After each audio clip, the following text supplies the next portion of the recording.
পৃথিবীর মানুষগুলা সেদিন দলে দলে ভাগ হবে, দলে দলে সারিবদ্ধ হবে, তাদের কর্মকাণ্ডগুলা তাদেরকে দেখানো হবে। فَمَنْ يَعْمَلْ مِثْقَالَ ذَرَّةٍ خَيْرًا يَرَهُ। পৃথিবীতে যারা যারা পরিমাণ ভালো আমল করেছে, যারা পরিমাণ অনুপরিমাণ ভালো কাজ করেছে, নেক আমল করেছে, সৎ কাজ করেছে, তা সেদিন সে নিজের চোখে দেখতে পাবে। وَمَنْ يَعْمَلْ مِثْقَالَ ذَرَّةٍ شَرًّا يَرَهُ। পৃথিবীতে যারা পরিমাণ অনুপরিমাণ যদি গুনার কাজ করে থাকে, মন্দ কাজ করে থাকে, খারাপ কাজ করে থাকে, সেদিন তাও সে নিজের চোখে দেখতে পাবে।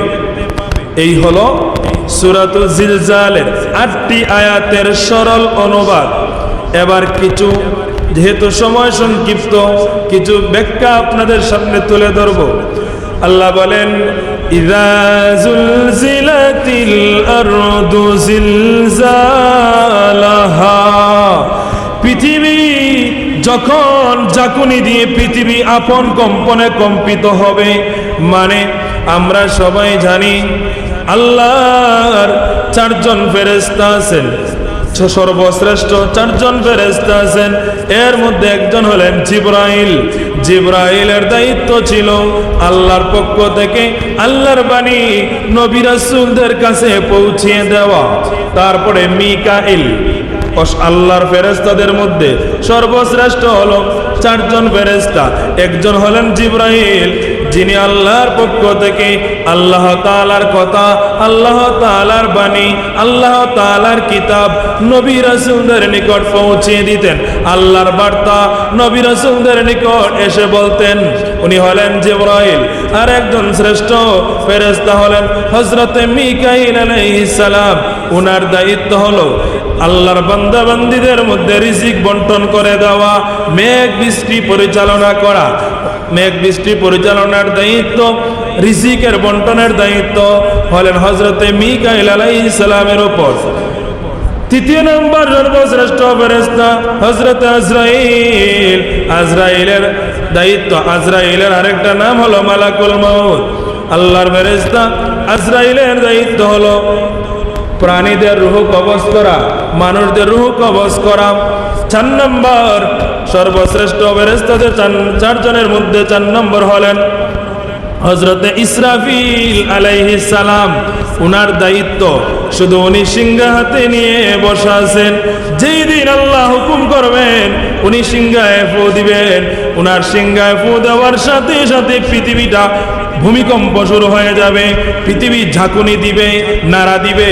ওই যেই দিন ইসরাফিল আল্লাহর হুকুমে সিংহায় ফু দিবেন, সেই দিনের কথা আল্লাহ বলছেন, ইযা যুলজিলাতিল আরদু জিলজালাহা।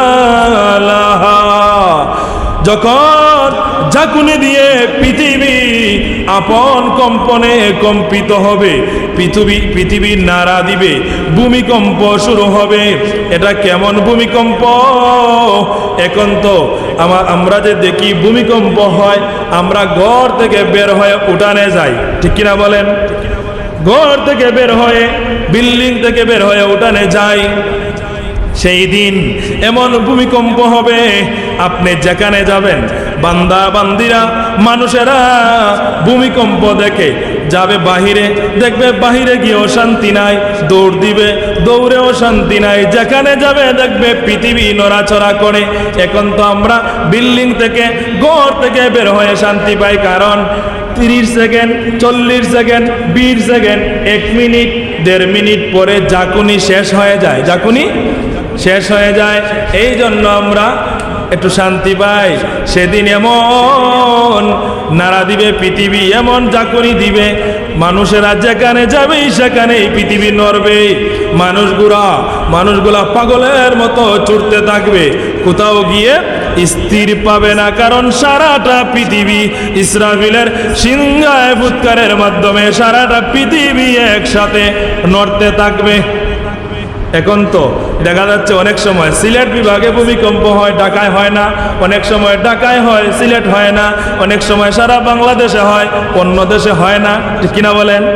কিন্তু তখন সারা পৃথিবীতে ঝাঁকুনি দিবে, তখন মানুষগুলা দৌড়ে যেখানে যাবে সেখানেই দেখবে পৃথিবী নড়তেছে, আর শান্তি পাবে না।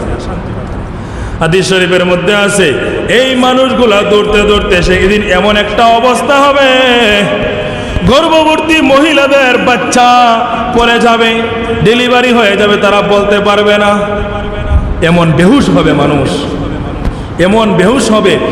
তাফসীরের মধ্যে এসেছে যে গর্ভবতী মহিলা যাদের 7 মাস 8 মাস এদের তো বাচ্চা পড়বেই পড়বে, যাদের 3 মাস 4 মাস গর্ভ এদেরও গর্ভের যে রক্তপিণ্ড আছে, রক্তের চাক্কা আছে, এগুলো বের হয়ে যাবে দৌড়তে দৌড়তে, এরা টেরই পাবে না, এমন পেরেশান হবে যে পৃথিবী এমনভাবে নড়তেছে, কোথায় যেন গিয়ে একটু শান্তি পাই। এই শান্তির জন্য পৃথিবীর মানুষগুলা দৌড়তে থাকবে, পাগলের মতো ছুটতে থাকবে, কিন্তু কোথাও গিয়ে শান্তি পাবে